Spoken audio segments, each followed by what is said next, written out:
second, you're a therapist. You just call yourself an executive coach so people like me will talk to you. But I talked to him.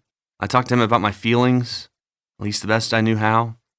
Without meaning to, I was suddenly spewing a bunch of frustrations. I told him I was frustrated with the things happening around me that were out of my control. I confessed to him that while I didn't feel burned out, I sure felt worn out. I admitted to him that I felt like all I did was disappoint people.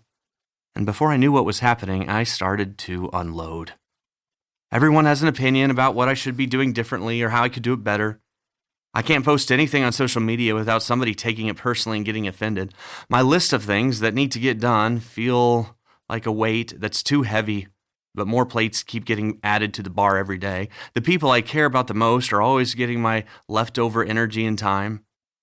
I'm in over my head. I don't know what I'm doing. I think everyone around me is starting to figure that out. I feel like everyone needs something from me, and all I do is let them down. For the first time in my life, I don't feel very motivated or driven. I come home from work, and I just want to lay on the couch and stare at my phone. Even though I know God's grace, I feel like I'm letting him down too. I don't know why he doesn't pull me out of the game and put someone else in. I feel discouraged, and I'm discouraged about feeling discouraged because I'm supposed to be the one who encourages people who are discouraged. I just kept going. When I was finished, I was immediately ashamed. My wife would have been proud of me for being vulnerable, but I was sure that I sounded weak and pathetic, probably whiny. Although at some point, I definitely started to sound more annoyed.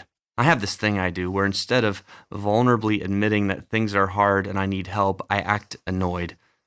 I say annoyed. Some people might say angry.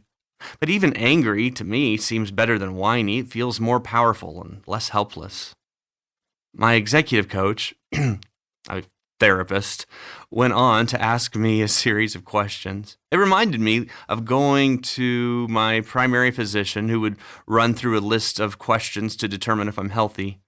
He asked me about my schedule. How are you sleeping? Are you keeping a consistent routine?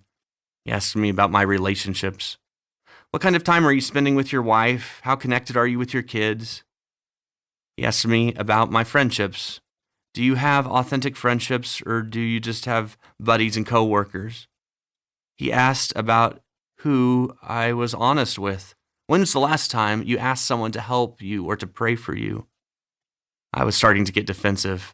I'm doing it right now, bro. I'm asking for help right now. That's why we're having this conversation. But then he asked me about my relationship with Jesus. How connected do you feel to him? How much time do you spend praying and reading scripture? Are you talking to Jesus about the things you just unloaded to me? I wanted to give him honest answers to all those questions. I wanted to tell him my life felt out of control, like I was always underwater, straining to break through the surface and get a lungful of air. I wanted to tell him I wasn't sleeping well at night because I couldn't turn off the scrolling list of things in my head that didn't get done that day and needed to get done the next. I wanted to tell him that I felt lonely and that I hadn't been making time for people who are closest to me. I wanted to tell him I hadn't been walking as closely with Jesus as I'd like to and how much I missed Jesus. I wanted to admit that the way I was living wasn't working, but I didn't. I didn't say any of those things. Instead, I began to blame the people around me and the circumstances over which I had no control. After my executive coach/therapist had completed his questions and I had listed my answers, he asked me a simple question. How would you say that's working for you? I couldn't believe he dropped the how's it working for you question on me. That's my question. That's the question I ask people. I don't do much pastoral counseling, but when I do, I almost always ask, how's that working for you?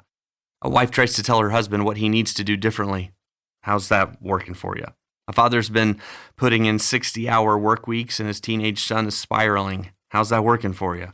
A young woman is always on social media and everyone thinks her life is perfect, but she's struggling with depression. How's that working for you?